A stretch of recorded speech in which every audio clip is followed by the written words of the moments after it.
order. The time is now 7 o'clock p.m. Requirements of the Sunshine Law have been met. I can't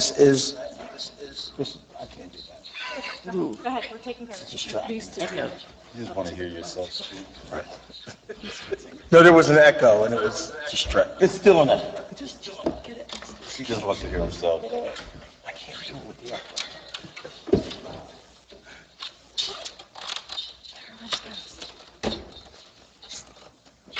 Requirements of the Sunshine Law have been met. This was advertised in the Burlington County Times on January the 10th, 2022.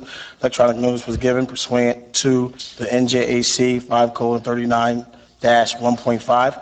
We will now lead with the Pledge of Allegiance.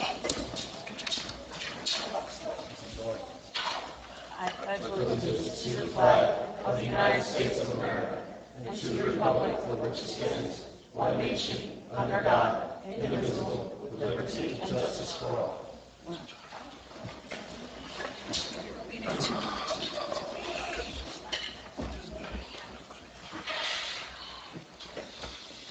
We will now have a moment of silence.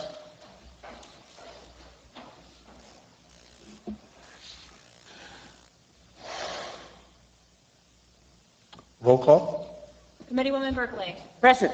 Committeeman Carr. Present. Committeeman De Silva. Present. Committeewoman Mungo. Present. Mayor Henley. Present. Also present Township Clerk Administrator, Township Solicitor, Police, and Fire Chiefs. We will now begin with the presentation. The students from West Hampton Township students present Black History Month on essays from Hidden Heroes. Thank you. You're welcome. We have 4 students who have, for the 5th and 6th grade, who have won first and second prize. And I tell you, I was so impressed with all these. They were all typed out. They were all written really well, and you can tell they were excited about the person that they tried to share about. The first person we're going to hear from is Aaliyah Bess. She is in 5th grade, and she won first prize, and she is going to share about Marsha P. Johnson.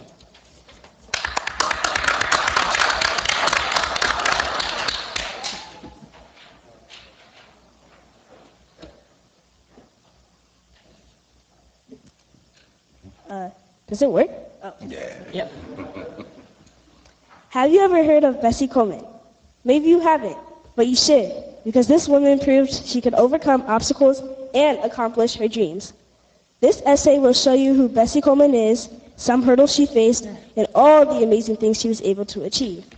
First, Bessie Coleman was born January 26, 1892. Bessie Coleman had 12 brothers and sisters. Bessie Coleman was 10th out of 13 children. Her mother was African American, and her father was Native American and African American. Bessie's mother worked as a maid, and her father worked as a sharecropper. Next, Bessie Coleman couldn't go to school because she had to watch her younger sisters. Until they were able to walk 4 miles to school, Bessie could not go. Growing up, Bessie had to work in the cotton field to earn money, which meant that Bessie's school had to close down during harvest season because they were all black and the black people had to pick cotton. So no one in Bessie's school would be there. Another thing is that Bessie didn't like picking cotton. She knew she had to do it. She knew she had to for her family. The good part is that Bessie knew math and sums, so the people who were paying her would never try to underpay her. When Bessie was 23, she went to live with her brothers. Her brothers served in the military during World War I. They came home with stories from their time in France. One of Bessie's brothers teased her because French women were allowed to fly airplanes and Bessie couldn't. That inspired her to become a pilot. She had a hard time doing it though. Since she was African American and a woman, a lot of flight schools denied her application. So she moved to France so she could become a pilot. In 1921, she became a pilot. In fact, Bessie Coleman was the first African American and Native American woman to be a pilot. She performed in flight shows and did amazing tricks. Later, her amazing life came to an end on April 30th, 1926. She died at the age of 34. 3 interesting facts about Bessie Coleman was when she was a child, she always stood out as an interested, hardworking student. Her grades were more than average, and she inspired many African men and women to be a pilot. A fun fact about Bessie was by the age of 18, she saved enough money to relocate to Oklahoma. Lastly, Bessie Coleman had followers following her career. Since Bessie Coleman wasn't able to accomplish her dream, William J. Powell opened aviation for African Americans. It was named Bessie Coleman Aero Club. One of the women who heard about that was surprised that the club was named after an African American / Native American woman. The woman joined because of that, and she also wanted to be a pilot. Before Bessie Coleman died, she was married to Claude Glenn. Betsy did not have kids because she spent most of her time in the sky. Hopefully you learned a lot about Bessie Coleman and what her hurdles were and all the outstanding things she did. Aaliyah Bess. Very nice job. Thank you, Aaliyah. Next, we're going to have Annalise Hellman. She's a second place winner of grade 5.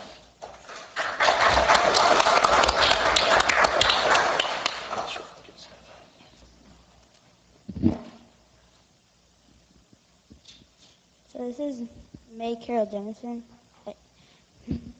May Carol Jemison is an unsung hero. I chose May because she has always reached for the stars. May Jemison was born in Decatur, Alabama on October 17, 1956. May Jemison's parents are Charlie Jemison and Dorothy Green Jemison. May has 2 siblings, Charles Jemison and Ada Jemison Bullock. May graduated from Morgan Park High School in 1973, then graduated from Stanford University School of Engineering in 1977. May entered medical school at State Cornell University in Ithaca, New York, where she pursued an interest in international medicine. Later on, she became a medical officer with the Peace Corps in West Africa. There, she managed health care for the Peace Corps and U.S. embassy personnel, and worked in conjunction with the National Institutes. You're fine. Of Health, also the Centers for Disease Control, on several research projects, including a development of hepatitis B vaccine. After returning to the United States, May applied to National Aeronautics and Space Administration to be an astronaut. In October 1986, she was one of 15 accepted out of 2,000 applications. Jemison completed her training as mission specialist with NASA in 1988. She became an astronaut office representative with the Kennedy Space Center at Cape Canaveral, Florida. A bit later, she was assigned to support a cooperative mission between the U.S. and Japan, designed to conduct experiments in materials processing the life of science. In September 1992, STS-47 Space Lab became the first successful joint U.S.-Japan space mission. May C. Jemison is the first African-American female astronaut. May Jemison was inspired to become an astronaut because of Star Trek, and even got to be in the show. This is why May Jemison really reached for the stars. Very nice, very nice. Thank you, 5th graders.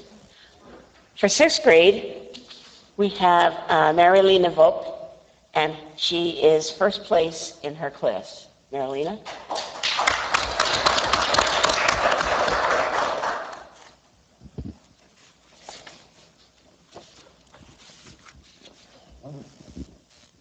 Marsha P. Johnson, the hidden hero. Marsha P. Johnson was very unique and strong in her own kind of way.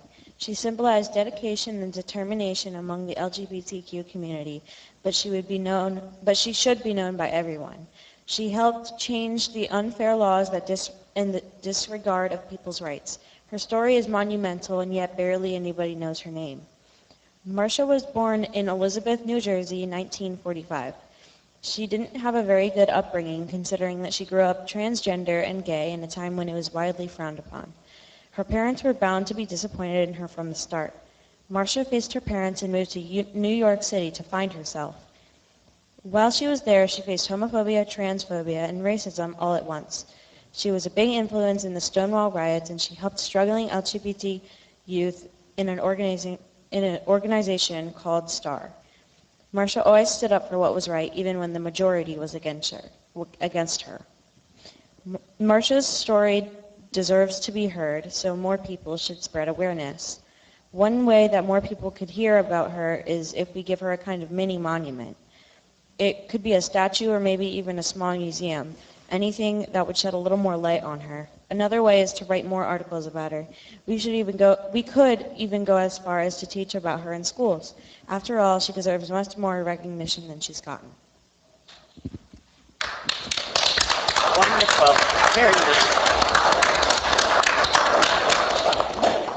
And finally, we have Judah Porta, and she is a second place winner in 6th grade. Judah. If you can be the best, then why not try to be the best? Garrett Morgan. Garrett Morgan was the inventor of the traffic light and first gas mask. Many of you might not know about him, but he was a very significant person because he was the one who invented the traffic light for no chaos to happen on the roads. The reason we don't know his name is because he had sold his invention to General Electric and never got the fame he deserved. He was born on March 4th in Paris, Kentucky in 1877 and died on July 27, 1963 in Cleveland, Ohio. Garrett Morgan didn't face many problems, but a few. For starters, he didn't get a good education and only got his education up to the 5th grade, meaning that he later on had to get private tutoring and didn't get to go to college. Since his family was of mixed heritage, he would be discriminated against in the workplace and in his business life. His parents were formerly enslaved people, and his father was the son of a Confederate colonel.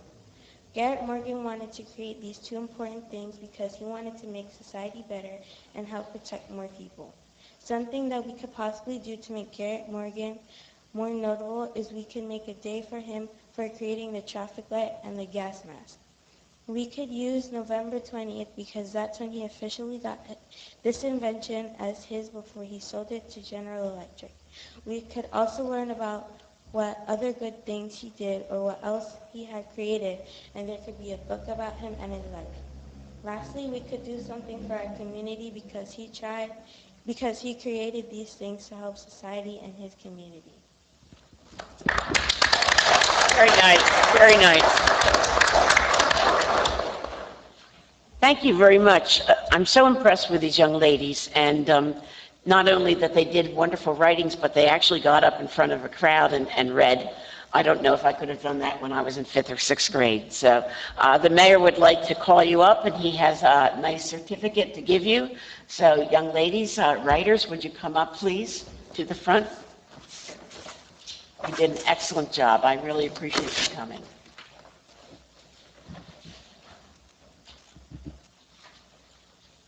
Come on.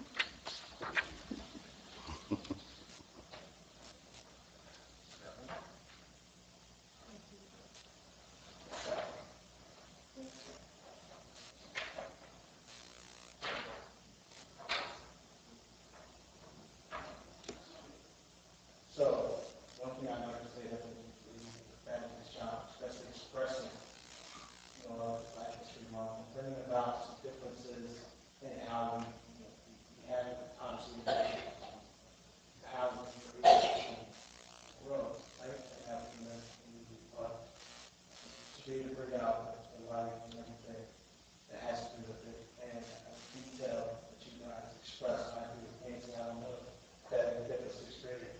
I can be there today. So, congratulations. Please visit us again. And we look forward to doing the same thing next year. Maybe a different agenda, but to continue to make sure that we express, how important Black History Month is for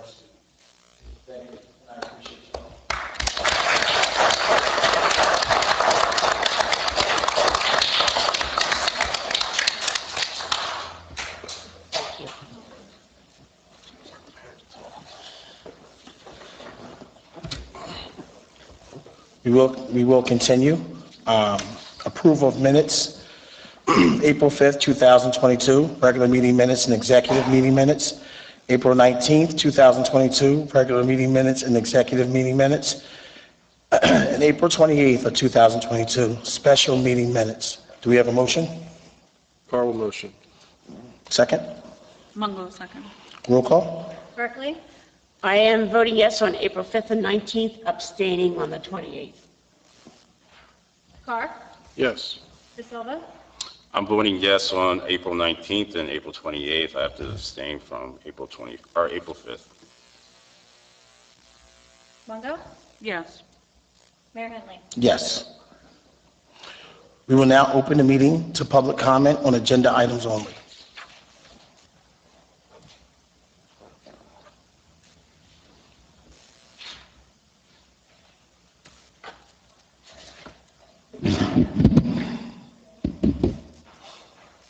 Good evening, Gary Grant, 138 Winstead.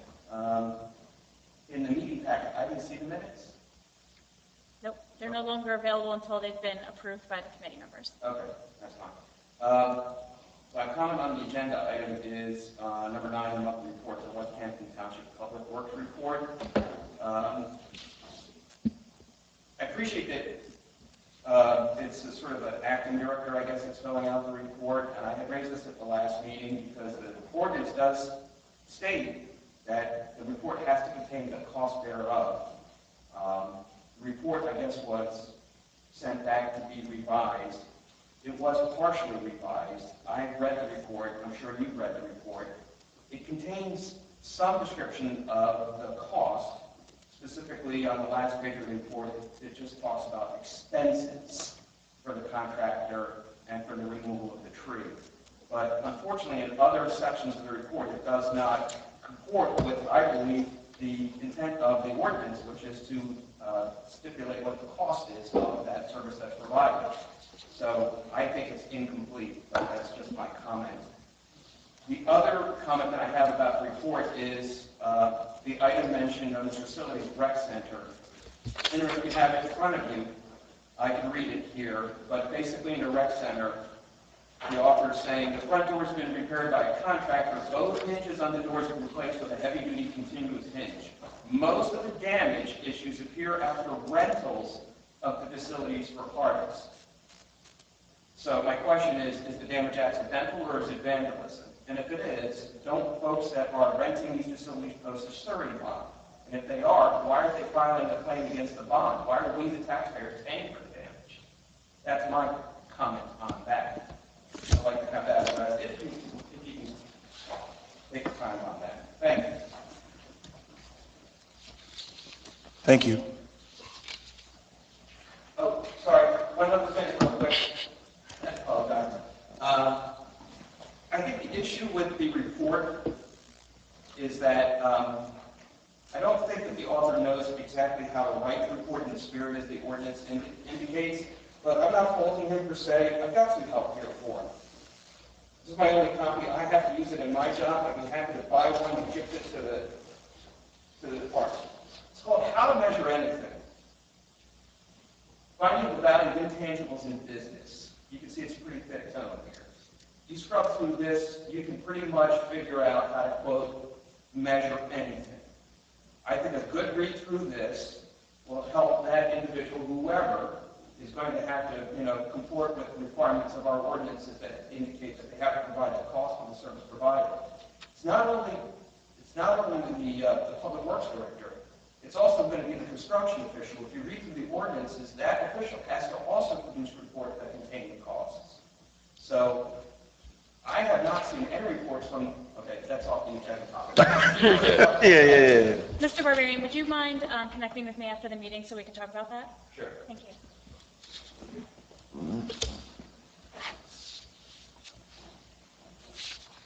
Anyone else?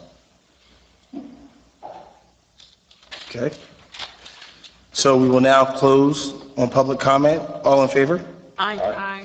Monthly reports, West Hampton Township Public Works Report for April 2022. Resolutions. Resolution 71-22, payment of vouchers. This resolution approves the payment of bills through 5/3/2022. Do we have a motion? De Silva make a motion. Second, Berkeley? Roll call? Berkeley? Yes? Carr? Yes. De Silva? Yes. Longo? Yes. Mayor Henley? Yes. Motion carries 5-0. Consent agenda resolutions, note. Consent agenda items are considered to be routine and will be enacted with one single motion.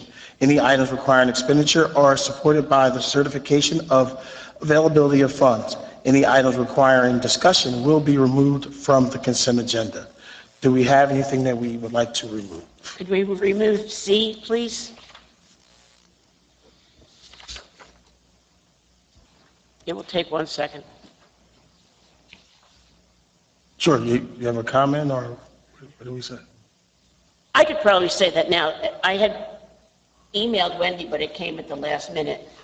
There was a typo at the end, and it said that the time would begin May 31st, 2002, and it said commence with 2023, and commence means start. So it should say end with 2023, because you're using the same word, start and start, unless you're going to start all over again May 31st, 2023. Does that make sense? We can adjust it after approval. Okay, so don't need to, I just wanted to be able to say that. No worries. Thank you. Then you can keep it in. Do we have a motion? De Silva make a motion. Carl, second. Roll call? Berkeley? Yes? Carr? Yes. De Silva? Yes. Longo? Yes. Mayor Henley? Yes. Motion carries 5-0. OPM mailbox and correspondence, there are none. We will now open the meeting for public comment. Please remember to state your name and address for the record. Come on now.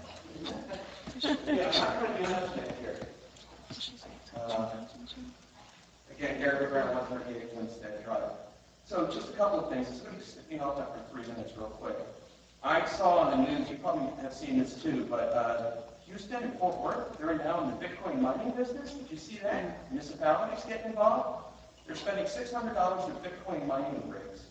But apparently there's some contributions to running that operation, because apparently it is pretty expensive to mine it. It's interesting. I'd like to keep my eye on it. I think it's very lucrative potential there. I don't know that we should do it, but maybe we should take a look at it, see if it's something that could be worthwhile for us. That's interesting. I just remember from 10th grade biology, studying wildlife. Did you know that foxes are diurnal? You know what that means? I don't. No. But I've recently seen a fox, so I am interested. Well, they hunt at night, so they're not. Oh, okay, Nighttime. The only time I've seen a fox recently was where Laurel Run is being developed. And that's because I believe during the day the fox was injured. The second time I saw a fox was earlier this week in my neighbor's backyard during the day. So my guess is, and he was definitely exhibiting predator behavior because he was hunting. My guess is that Laurel Run has destroyed their habitat. But I don't know that for certain. I guess ultimately, my question is, did we ever assay that land and see if there's any kind of wildlife that's been displaced because of that? So that's just a comment that I have.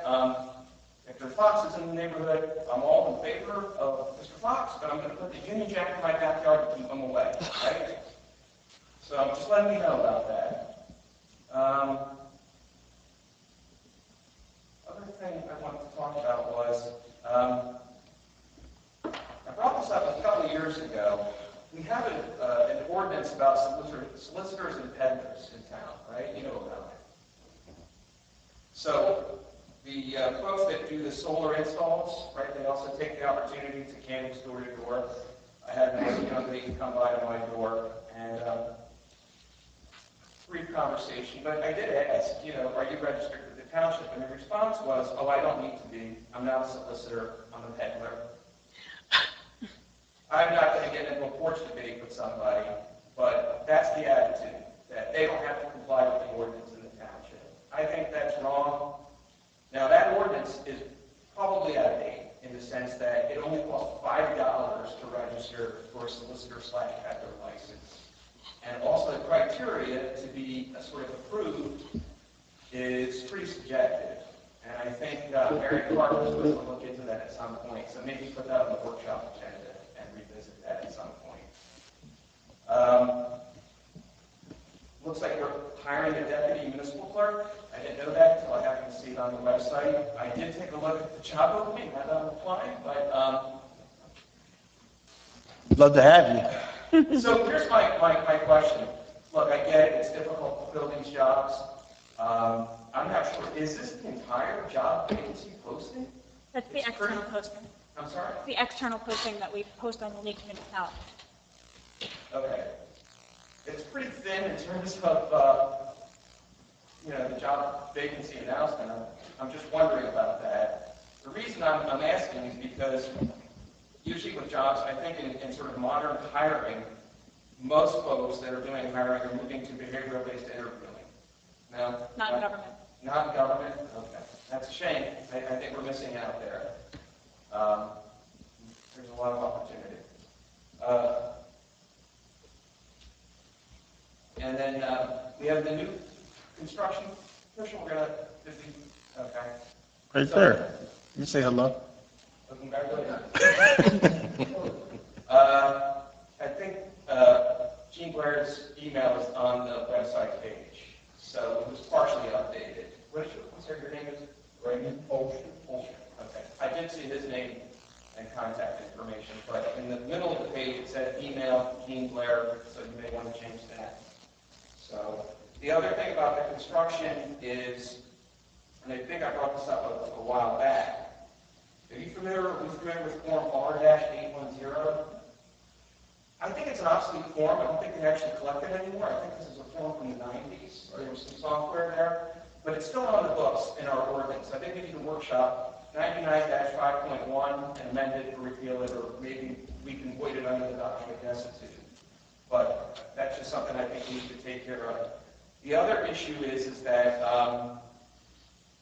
the construction official is due to submit a biannual report to the township committee. I'm assuming biannual means every 6 months. Do we know what the progress of that report was prior to the official exiting his role?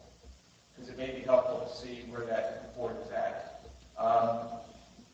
The most recent construction reports that are forwarded to DCA in Trenton, the only one that's available on the website is January, and I pulled it up, and it says for West Hampton, no report was made available. So, is there a January report? Is there a February report? Is there a March report? We have to, by law, submit those reports. And it's also valuable demographic data for us, for planning purposes, etc. So, I'm just making a comment. No, perfectly fine. And appreciate it. Thank you. Thank you. Any other comments?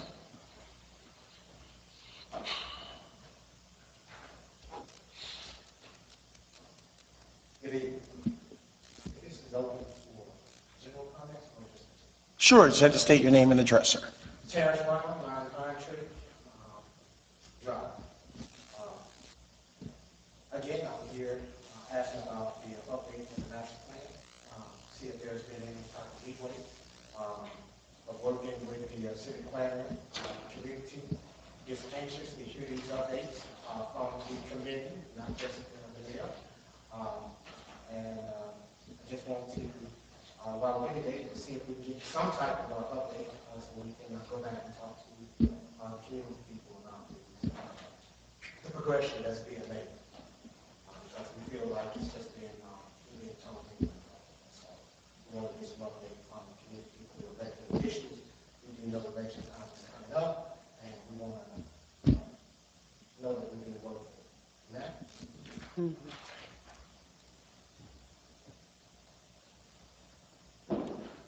I'll take care of it. Anyone else? We're going to close public comment. All in favor? Aye. Dates to remember. Next scheduled meeting will be May 17, 2022 at 7 o'clock. West Hampton PTO Spring Fling Basket Auction, May 14, 2022 at 7 o'clock. Liaison reports and comments from township committee members. Any? I don't have no liaison reports, but I just want to make a comment. on all the kids that submitted for their essays for Black History Month and for the 4 winners. Congratulations. I know it's very hard to stand up and speak to read your essays in front of everybody, especially when you have 4 or 5 people up here looking down at you, and so it's pretty hard. I just want to congratulate you again for a very good job. I'm sure your work was really good, and I'm sure you found out a lot of information with researching, so I'm very proud of you. Since you're the only one here, so I have to address you. But your fellow classmates are left or right, so congratulations again. I also wanted to congratulate the students who came tonight and read their essays. I actually learned a thing or two myself. So thank you for sharing. Congratulations to all of you that attended, and you as well, because you're here. So congratulations, you can take it for all of them. That's very great of you, and I wish you all the best towards the end of the school year, and you enjoy your summer and get right back to it next fall, right? I third that motion. I've said it already. The ladies did such a wonderful job. And I also wanted to thank the superintendent for working with us to have this happen. The superintendent, as I said, has taken from the school funds $100 for each first place winner for their classroom and $50 for each second place winner. And the teacher and the student will get to decide how that money will be spent. And as we were talking, it should not be spent on math quizzes, right? Something fun for the quiz. As we said that we're looking for a new deputy clerk because Monique Wiley, who has worked for us for 5 years, is leaving us. She is a wonderful worker. She is a person that every time I have a question, she knows the answer because she's worked here for such a long time. She's great with the public. She is anxious to get to work. And I know she's been taking classes at the same time. So I'm sorry to see her go, but I wish her well in her new position. And as I said last time, I'd like again, as even, he left too, okay? No, he's back there, talking about having workshops. I think that is something that we should do at least once a month. There's many things that we need to just sit and talk about, and it's very hard to have a discussion while we're up here. And as I said last time, one of my things I would like to get on is bringing back small businesses to town. We have so many empty small businesses. There's got to be something we can do to encourage businesses to come back and start new businesses in town. And there's lots of things we could just talk about moving West Hampton forward instead of just coming and approving these motions and having our committee reports. So I would like to see that. I know I need to have support of the committee, but maybe we could work something out. We could have at least once a month a committee workshop, so we could talk about things. Thank you. I'd also like to echo all the committee members before and say congratulations and job well done. I still have trouble speaking in public, and again, I'm staring at you because you're the only one here, but Mary Leah, right, you did an excellent job, and your classmates did as well. Mr. Barrera always fills up my page with notes, but I just wanted to say that you brought up a lot of good points, and I'm very confident in our new construction official. He's very proactive, and I'm sure he's going to work with us to take care of those hanging chads and nuisances. And that's all I have. I appreciate it. Thank you. It wouldn't be complete if I didn't thank you again as well for just your efforts and being able to speak in front of all of us. It's very commendable, and I appreciate all the work you put in, and I appreciate you for what you've done tonight. I made some notes here. Master plan. The master plan is budgeted to be on the budget that we created. That was, I believe it was public. That could be seen. We budgeted money to do the master plan. So that's the update. We are going to do a master plan. Now, as far as what it's going to mean for that other situation that we talked about, I don't know what it's going to affect that, but I think that it will help to get it out there. It's not anything that we ever didn't want to do. It was the cost of it. We kind of talked about it before. I think where we mentioned that a master plan, a full master plan, upwards of $100,000, I believe, or something that we discussed. And, we kind of wanted to get something that kind of suited the township, but we didn't want to bear the total brunt of the cost. We didn't feel like we could afford it, to be honest. So just looking for different options with that. So I hope that answers your question, Mr. Brown. Weekly workshop. I don't mind doing a monthly workshop or whatever it is that we feel like can help the group move forward. What I will say is that I probably have a workshop at least 3 times a week as far as communicating with everyone in the township, or communicating with our professionals, or communicating with Timbuktu, or communicating just, to name drop, communicating with just different things that are happening in the town, and still, being able to have a full-time job and workload. So that's something that happens daily. As far as the communication between us, for me, I just try to make sure I keep everyone involved and let them know what's going on. But I also got to be mindful that I don't want to interrupt their work day as well. So sometimes it's after work, but there are a bunch of times, like maybe they're having dinner with their family or something, to just have a few minutes to kind of catch up on things. Or even speaking to Steve, I spoke to Craig recently. So I think that some of the onus, just because of the time frame, but just to make sure that it's impactful, is being able to reach out and get some of these answers on our own, and then bringing them back to the table to have a conversation, even if it's one-off. That's what I've kind of seen and deemed to be successful in my small tenure, from what I've seen with different personalities. Everyone always, is happy to speak to each other and receive calls, because for the most part, we do really, really work together as a team. So, but again, one person doesn't stop the show. So if it's something that we feel like we have designated time to meet once a week, once a month, twice a week, whatever is in the best interest of the town, I think this has to be something we have to put together, and something everyone has to agree on. And it has to be productive. The other side of that is, there were times when we had, and I don't know if anyone else would agree, we had workshops and they turned into just everybody talking for an hour. Nothing got completed, things got rolled over. So I do think, even though we may not have as many workshops, we are pretty efficient in what we do, and as far as being available to speak to everyone in the public if they should have a question. I know I field calls from people 2-3 times a week at times, just about different things that are in the community that have questions. So lastly, I want to congratulate Ray. I think that from what I've heard, he's a great guy, and he's very much an addition to our team here, and I look forward to it. And Ray, I don't know if you're able to address the forum that this is what our guys in West Hampton, he's got to be taken care of. So if he asks a question, we're going to try to fix it. No.